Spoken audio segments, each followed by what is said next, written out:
नमस्कार बच्चों, मैं गौरव शर्मा स्वागत करता हूं आप सभी का आपके अपने YouTube चैनल अध्ययन कोचिंग पॉइंट में।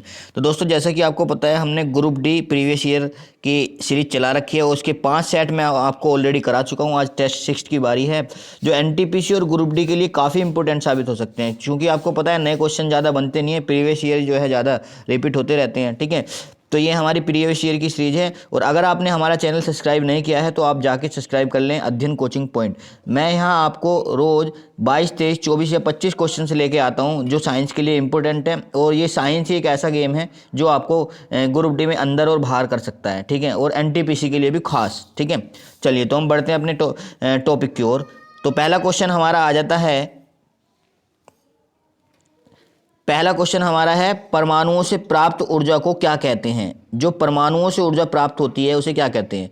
अब ये परमाणुओं से जो प्राप्त ऊर्जा है उसे कहते हैं नाभिकीय ऊर्जा। ऑप्शन नंबर सी इसका सही आंसर होगा। अब ध्यान से सुनेंगे आप मेरी बात। ठीक है, तो देखा होगा आपने, कोई भी रेडियो एक्टिव तत्व है उसके नाभिक में जो चेंज होता है, और उसके नाभिक में चेंज होने की वजह से जो उसके मास में, मतलब उसके द्रव्यमान में जो कमी या बढ़ोतरी आती है, उसी को ही हम नाभिकीय ऊर्जा कहते हैं। बात समझ में आ रही है। नाभिकीय ऊर्जा वैसे तो दो तरह की होती है। ठीक है, दो तरह की, एक तो नाभिकीय विखंडन कह सकते हैं, दूसरा नाभिकीय संलयन कह सकते हैं। नाभिकीय विखंडन जो है वो भी दो तरह की है, एक नियंत्रित है और एक अनियंत्रित है। जो नियंत्रित श्रृंखला अभिक्रिया है वो जो है परमाणु रिएक्टर में काम यूज हो जाती है, जबकि अनियंत्रित जो है वो परमाणु बम में यूज की जाती है। जबकि नाभिकीय संलयन इसके विपरीत वो हाइड्रोजन बम में यूज की जाती है, उससे सूर्य का डायरेक्ट कॉन्टैक्ट है। विखंडन में क्या होता है, अगर आपको ये बातें देखनी है तो आप मेरी प्रीवियस जो है वीडियो पढ़िए, उसमें आप देख सकते हैं। बहुत मैंने डिटेल से पढ़ा रखा है, फिर भी मैं बता देता हूँ। विखंडन में एक परमाणु जो है वो दो परमाणुओं में टूटता है, जबकि संलयन में दो परमाणुओं को मिलकर एक परमाणु बनता है। ठीक है, तो ये अंतर है केवल। तो नाभिकीय ऊर्जा मैंने आपको बता दिया। ठीक है, चलिए आगे चलते हैं। आधुनिक आवर्त सारणी में कितनी उपधातुएं हैं। जी हाँ, उपधातुएं, मेटलॉइड। ना तो वो मेटल हैं और ना ही वो नॉन मेटल हैं, तो उन्हें क्या कहा गया, मेटलॉइड कहा गया। ना तो वो पूर्णतः धातु हैं और ना ही अधातु हैं, तो इसलिए उन्हें उपधातु नाम कहा गया। अगर मैं बात करूं तो टोटल कितनी है, तो टोटल हैं जी वो 6। कितनी उपधातु हैं, टोटल हैं 6। वैसे तो इसमें जो है ऑप्शन में जो दिया हुआ है 6 दे रखा है आधुनिक आवर्त सारणी की, अगर हम बात करें बेसिकली, पर जो है एक उपधातु अलग बना ली गई है, उसके बारे में बात करेंगे। 7 होती हैं वैसे, पर ऑप्शन में दोनों ही दे रखे हैं। कन्फ्यूजन का क्वेश्चन है ये। ठीक है, तो इसमें कोई बड़ी बात नहीं है। चलिए पहले अब मैं उपधातु की बात करता हूँ। उपधातु की संख्या अगर टोटल की बात करें तो टोटल होगा 7। टोटल कितना होगा, 7। ठीक है, और या तो 6 ही आएगा या 7 आएगा, तो आप 7 ही लगाएंगे तो बेटर रहेगा, क्योंकि अब 7 हैं। ठीक है, उसमें कौन कौन सी हैं देखो, एक तो बोरोन है। कौन सी है, मैं यहाँ लिख देता हूँ। एक तो होगी बोरोन। ठीक है, बोरोन होता है। दूसरा आपका सिलिकॉन होता है।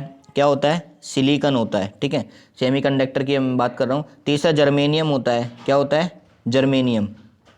ठीक है, और उसके बाद क्या होता है, जर्मेनियम के बाद में जर्मेनियम जीई होता है ना। जर्मेनियम के बाद में क्या होता है, आर्सेनिक, एएस। क्या होता है, एएस। 4 उपधातु हो गए।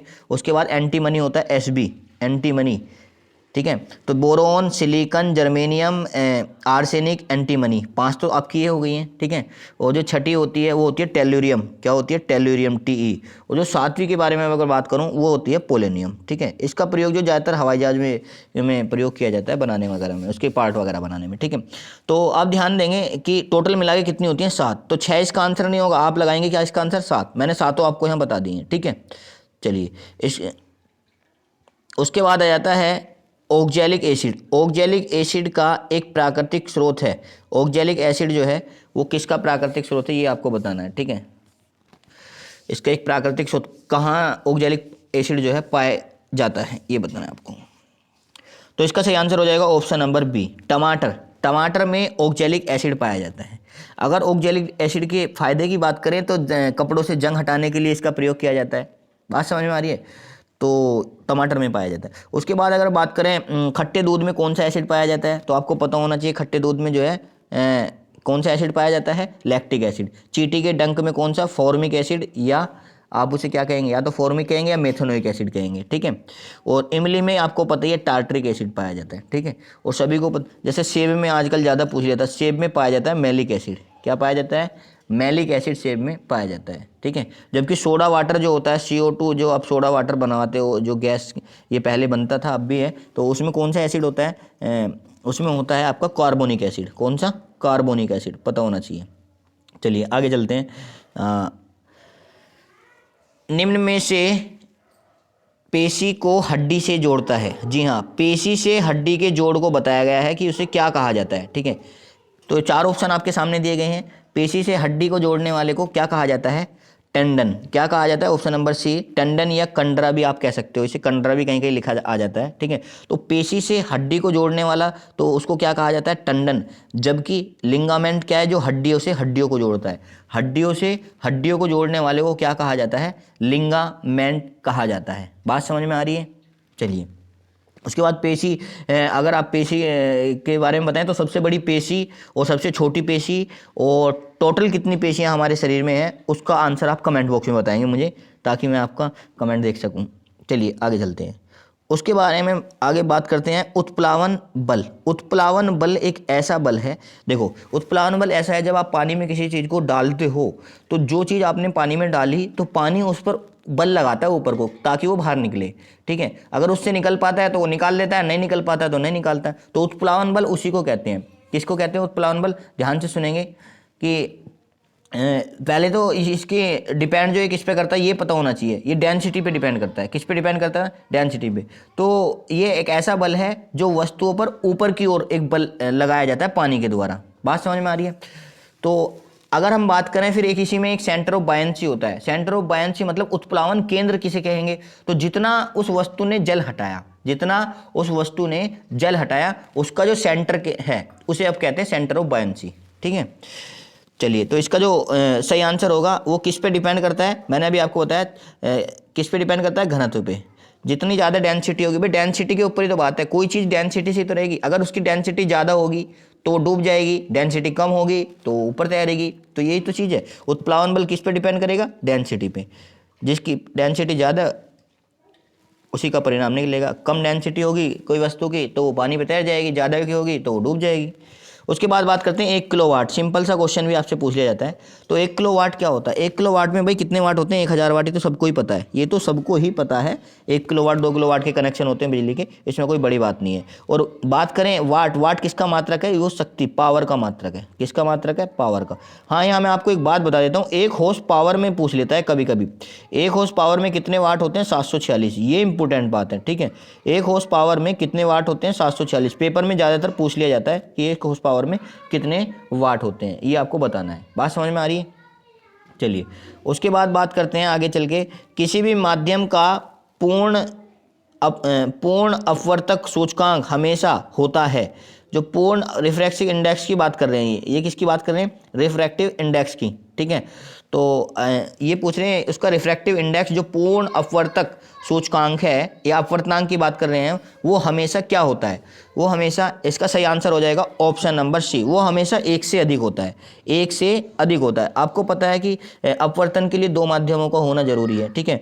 और उसके लिए जो फॉर्मूला होता है n बराबर c/v होता है, जहाँ की c जो है वो निर्वात या वायु में प्रकाश की चाल है, और जिसकी वैल्यू होती है 3 × 10⁸ मीटर पर सेकंड, जो मैं अभी पिछली वीडियो में भी आपको बता चुका हूँ, ठीक है। 3 × 10⁻⁻ मीटर। अब कोई भी माध्यम होगा उसकी जो चाल होती है वो इससे कम ही होती है हमेशा। वो इसकी सबसे ज़्यादा जो होती है वो निर्वात और वायु में ही होती है। कोई भी माध्यम हो उसकी चाल उससे कम होती है। अब जब कम से आप ज़्यादा को भाग देंगे तो एक बार तो माननी चलेगी ना, एक बार तो चलेगा ही। एक से ज़्यादा बार कितने चल जाए, तो हमेशा 1 से ज़्यादा होता है। क्या होता है? हमेशा 1 से ज़्यादा। तो हमने अभी सी ऑप्शन लगाया था, तो ये गलत है। या 1 से अधिक होगा। क्या होगा? 1 से अधिक। हमेशा 1 से अधिक होगा, ना 0 होगा, ना 1 से कम होगा, ना 1 के बराबर होगा। हमेशा कब होगा? 1 से अधिक होगा। ये बात मैं बड़ी तरह से आपसे बता चुका हूँ। चलिए, उसके बाद बात करते हैं, निम्न में से कौन सा संवहनी तंत्र के बारे में सच नहीं है? संवहनी तंत्र मतलब कहने का ये है, संवहनी तंत्र आपको पता है कि हमारे शरीर में बहुत सारे टिश्यूज हैं जो संवहन ट्रांसपोर्ट का काम करते हैं, इधर उधर चीज़ें को ले जाने का काम करते हैं, ठीक है। जैसे जाइलम है, फ्लोएम है, खाना बनाना, खाना बांटना, और ये ब्लड है, ब्लड भी सर्कुलेट होता रहता है। तो इसी तरह से इनको क्या कहा जाता है? संवहनी ऊतक कहा जाता है। क्या कहा जाता है इनको? संवहनी ऊतक कहा जाता है। बात समझ में आ रही है? तो अब आपको ये बताना इनमें से कौन सा गलत लिखा हुआ है, ठीक है।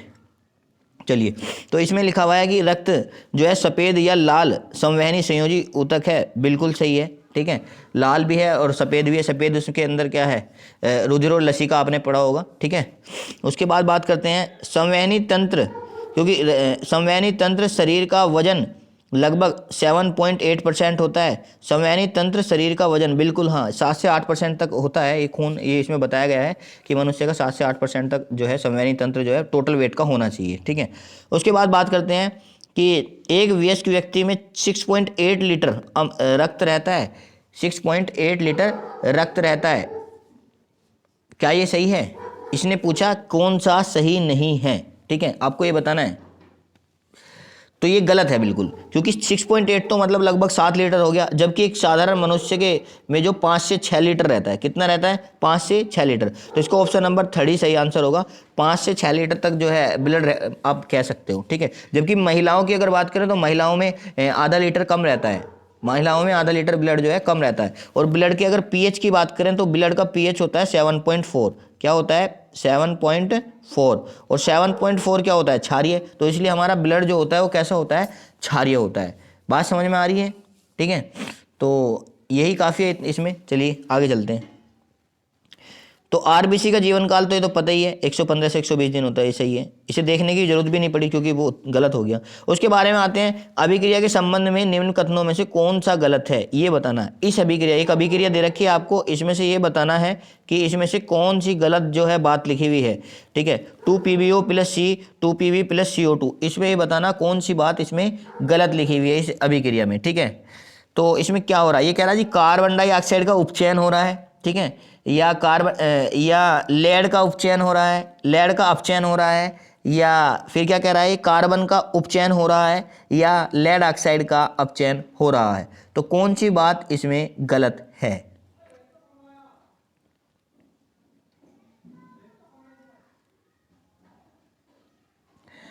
बिल्कुल बिल्कुल, इसका जो सही आंसर हो जाएगा ऑप्शन नंबर सी हो जाएगा। क्या हो जाएगा इसका आंसर? Option number C. ठीक है, तो इसमें आप देख रहे होंगे कार्बन का उपचयन हो रहा है। उपचयन मतलब ऑक्सीकरण, उपचयन मतलब ऑक्सीकरण। देख रहे होंगे आप कार्बन के साथ जो है ऑक्सीजन जो है जुड़ रहा है आके। कार्बन के साथ अगर ऑक्सीजन जुड़ रहा है तो उसका ऑक्सीकरण हो रहा है कार्बन का। जबकि लेड का जो क्या हो रहा है, लेड का क्या हो रहा है जी, लेड का इसमें क्या हो रहा है? अपचयन हो रहा है। ये बात बिल्कुल सही है, ये बात बिल्कुल सही है। ठीक है, तो अब इसने ये पूछा था इसमें गलत क्या है, गलत क्या है, तो आपको ये बताना है इसमें गलत क्या है।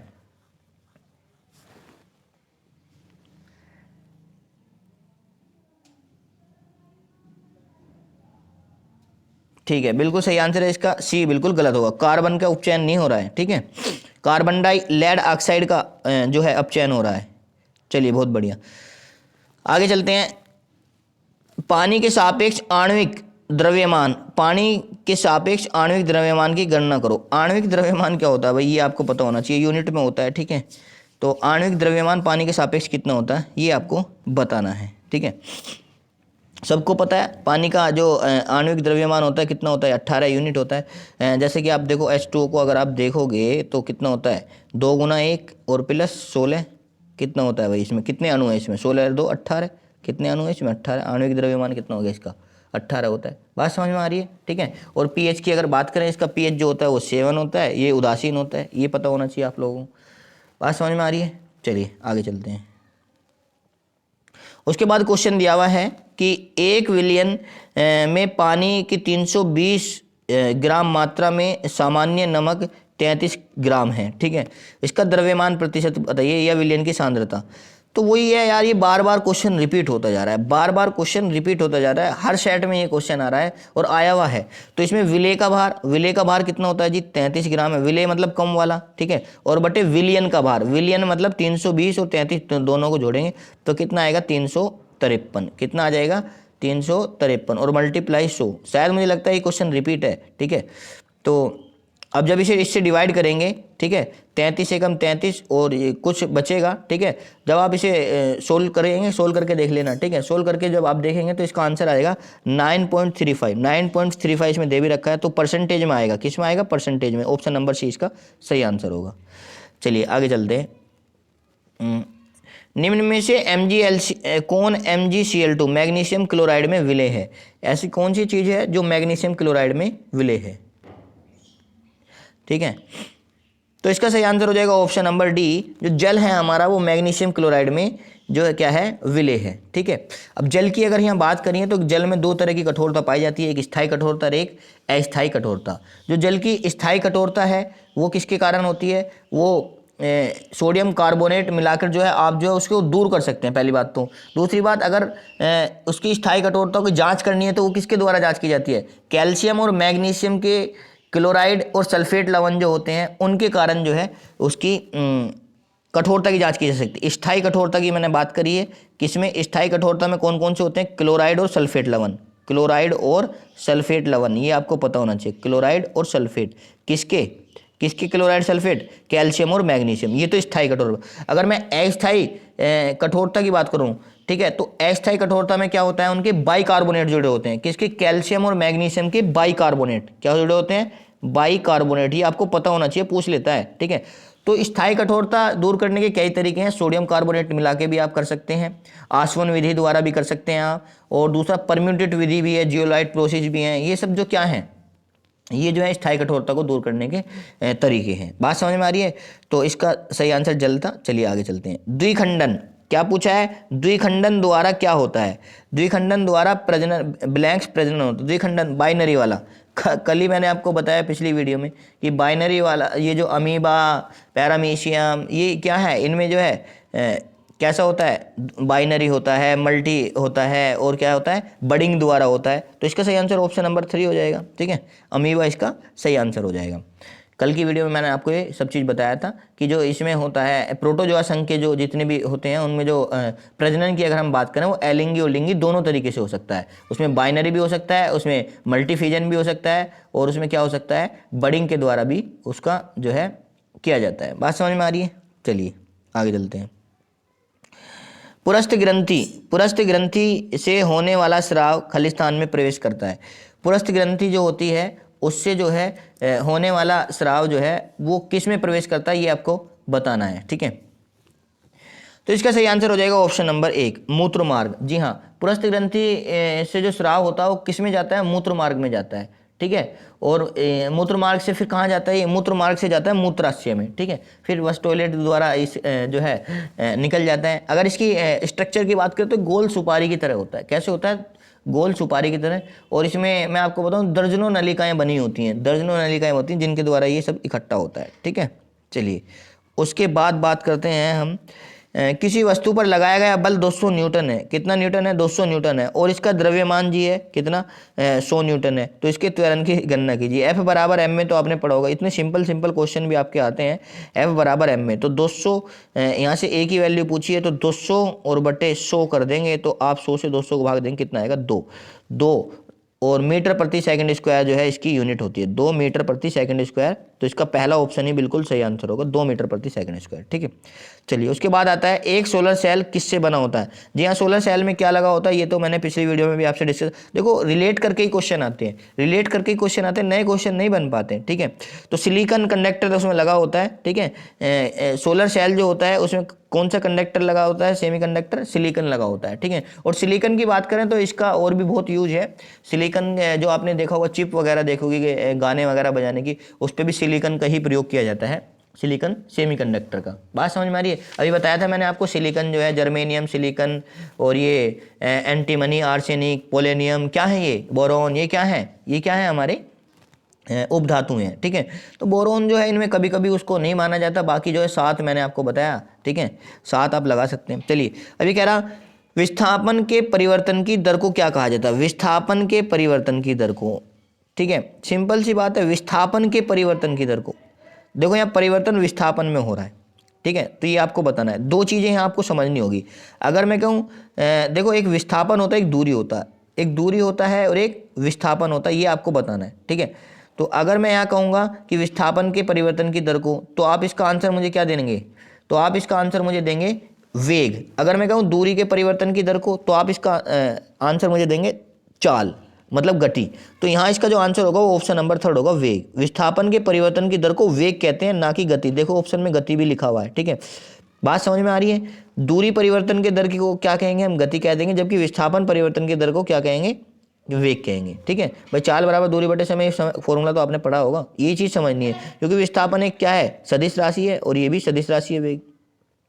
चलिए, उसके बाद आ जाता है नेक्स्ट क्वेश्चन, किस प्रकार की कोशिका से त्वचा बनी होती है? त्वचा किस प्रकार की कोशिका से बनी होती है? ठीक है, ये आपको बताना है। तो इसका सही आंसर ऑप्शन नंबर 3, अधिचर्म। अधिचर्म जो ऊतक होता है, टिश्यू होता है, उसके द्वारा जो है हमारी कोशिका बनी होती है। ठीक है, और ये क्या है? भारी वातावरण से जो है हमारी रक्षा करती है। ठीक है, टेम्परेचर का नियंत्रण रखती है, ये सब चीज़ें हैं। और अगर इसकी बात करें तो ये जो हमारा वसा होता है, वसा, उसको जो है कार्बोहाइड्रेट या वसा कह सकते हो, तो उसको जो है ये एब्जॉर्ब करके रखती है। ठीक है, त्वचा के नीचे ही तो हमारी ये होता है सारा वसा, फैट जो होता है वो त्वचा के नीचे जमा होता है। बात समझ में आ रही है? ठीक है, चलिए आगे चलते हैं। उसके बाद बात करते हैं, आधुनिक आवर्त सारणी के बाएं ओर स्थित एकमात्र गैर धातु कौन सी है? बाईं ओर पूछा है जी, बाईं ओर है तो मतलब स्टार्टिंग की बात है। एकमात्र गैर धातु पूछिए, गैर धातु जो धातु नहीं है। ठीक है, कार्बन है, हीलियम है, नियोन है, या हाइड्रोजन है। कार्बन, हीलियम, नियोन या हाइड्रोजन, गैर धातु पूछा है, ये आपको बताना है। बाईं ओर पूछा है, ये भी विशेष ध्यान रखना है। कहाँ पूछा है? बाईं ओर। ठीक है, तो इसका जो सही आंसर हो जाएगा वो ऑप्शन नंबर ए हो जाए, वो डी हो जाएगा। ऑप्शन नंबर डी हो जाएगा, हाइड्रोजन। हाइड्रोजन बाईं ओर है। देखो, हीलियम भी सबसे लास्ट में है 18, ये भी लास्ट में है, और जो कार्बन जो है ये भी लास्ट में है, ये भी दाईं ओर है। ठीक है, अगर हम बात करें हाइड्रोजन की तो वो आपका फर्स्ट में दिखा रखा है, नंबर 1 इसका परमाणु क्रमांक है। ठीक है, तो इसे बाईं ओर रखा गया है, यही आपको बताना है। वैसे तो ये सारी अधातुएं हैं, वैसे तो ये सारी अधातुएं हैं, और कार्बन जबकि ठीक है। उसके बाद बात करते हैं, निम्न में से किस तत्व का इलेक्ट्रॉनिक विन्यास 283 है? 283 मतलब 10 और 3 13। 13 किसका होता है? एल्यूमिनियम का। ये सही आंसर है, ऑप्शन नंबर। ये तो डायरेक्टली पूछ लिया गया है। ठीक है, आपको याद होना चाहिए ये तो। ठीक है, सोडियम का 11 होता है, बात समझ में। आर्गन का 18 होता है, ये आपको पता होना चाहिए। मैग्नीशियम का 12 होता है, एल्यूमिनियम का 13 होता है। सिंपल चीज़ें हैं ये तो। ठीक है, चलिए आगे चलते हैं। ये कह रहा, प्रतिदिन 8 घंटे, प्रतिदिन कितने घंटे? 8 घंटे के लिए 750 वाट इलेक्ट्रॉनिक इस्त्री का प्रयोग किया जाता है। 8 घंटे के लिए किया जाता है। तो इस पे ये पूछ रहा है कि एक दिन में खपत कितने यूनिट होगी? तो आप सिंपल सी बात है, यूनिटों की संख्या निकालने का फॉर्मूला होता है वाट, जितने वाट दिए हो, वाट गुना घंटे, और गुना बाकी अगर तुम्हें जितने दिन का निकालना हो। ये कह रहा है एक दिन का निकालना है तो गुना 1। ठीक है, वाट गुना घंटे गुना समय, और बटे 1000 से हम डिवाइड कर देते हैं, क्योंकि हमें किलोवाट में होती है, यूनिट जो होती है ना किलोवाट के हिसाब से चलती है। ठीक है, तो अगर हम इसकी मल्टीप्लाई करेंगे तो 8 0 0, 8 पंजे 40 की 0, हासिल को 4, 8 सते 56 और 4 60, 6000 हो जाएगा। 6000 को जब 1000 से आप भाग देंगे तो ये 3 0 से 3 0 आपकी कट जाएंगी, तो कितना आएगा? 6 यूनिट इसका सही आंसर होगा। ऑप्शन नंबर ए इसका बिल्कुल सही जवाब होगा। ठीक है, उसके बाद नेक्स्ट क्वेश्चन आ जाता है आपका कि निम्न में से कौन सी एक फलीदार फसल है? फलीदार फसल की इसने बात करी है कि कौन सी फलीदार फसल है। तो बिल्कुल फलीदार, जिसमें फलियां लगती हैं, बिल्कुल इसका सही आंसर हो जाएगा ऑप्शन नंबर डी, दलहन। दाल आपने देखा होगा, हरड़ की दाल, उड़द की दाल जो होती हैं उनमें फलियां वगैरह होती हैं। ठीक है, ठीक है, तो ये एक फलीदार फसल है। फलीदार फसल के बारे में इसने पूछा। दाल की अगर हम बात करें, दाल जो सबसे ज़्यादा प्रोटीन देता है भाई, वैसे तो सोयाबीन देता है, पर सोयाबीन के बाद दाल का ही नंबर आता है। ठीक है, तो सोयाबीन में 42% प्रोटीन होता है, ये आपको पता होना चाहिए। ठीक है, मूंगफली, दाल वगैरह ये सबसे अच्छे स्रोत हैं आपके प्रोटीन के। ठीक है, उसके बाद आता है एक इलेक्ट्रॉनिक हीटर। एक इलेक्ट्रॉनिक हीटर के टर्मिनलों के बीच विभवांतर 60 वोल्ट है। ये क्वेश्चन बार बार रिपीट हो रहा है भाई। और 4 एम्पियर की इसमें धारा है। तो यहाँ से V बराबर IR जब आप लगाओगे, V बराबर IR लगाओगे, तो यहाँ से R की वैल्यू 15 ओम आ जाएगी। कितने ओम आ जाएगी भाई? 15 ओम R की वैल्यू आ जाएगी। अभी कह रहा जी जो आपका विभवांतर है वो 127.5 अगर मैं कर दूं तो हीटर में प्राप्त होने वाली धारा कितनी होगी? तो 127.5 को अगर आप किससे भाग देंगे? 15 से, तो भाग दो 15 से। 15 अट्ठे कितना होता है जी? 120। ठीक है, 15 अट्ठे 120 हो गया। कितना बचा? 7। पॉइंट लगा लिया, 15 पंजे 75, तो कितना आया 8.5। 8.5 एम्पियर जिसका भी ऑप्शन में होगा वही इसका आंसर होगा। ऑप्शन नंबर डी इसका सही जवाब होगा, 8.5। इस तरह के क्वेश्चन मैंने कई करा दिए हैं जो कि आपके ग्रुप डी के लिए काफ़ी इंपॉर्टेंट है। ठीक है, तो दोस्तों आज की वीडियो हमारी कंप्लीट हुई। अगर आपको हमारी ये वीडियो अच्छी लगी है तो प्लीज़ लाइक करें, शेयर करें, कमेंट में कोई भी प्रॉब्लम हो तो हमें बताएं, और ये भी बताएं कि इतना डिस्क्राइब करना सही है या और ज़्यादा डिस्क्राइब मुझे करना चाहिए। ठीक है, तो जैसा कि आपको पता है वीडियो लंबी ना होने की वजह से मैं ज़्यादा डिस्क्राइब नहीं करता, थोड़ा थोड़ा डिस्क्राइब करता हूँ। तो अगर आपको हमारी वीडियो अच्छी लगे तो प्लीज़ लाइक शेयर और कमेंट में जरूर बताया करें, जो मैंने क्वेश्चन पूछे उनका जवाब जरूर दें। ठीक है, वो चैनल सब्सक्राइब करना बिल्कुल ना भूलें। धन्यवाद।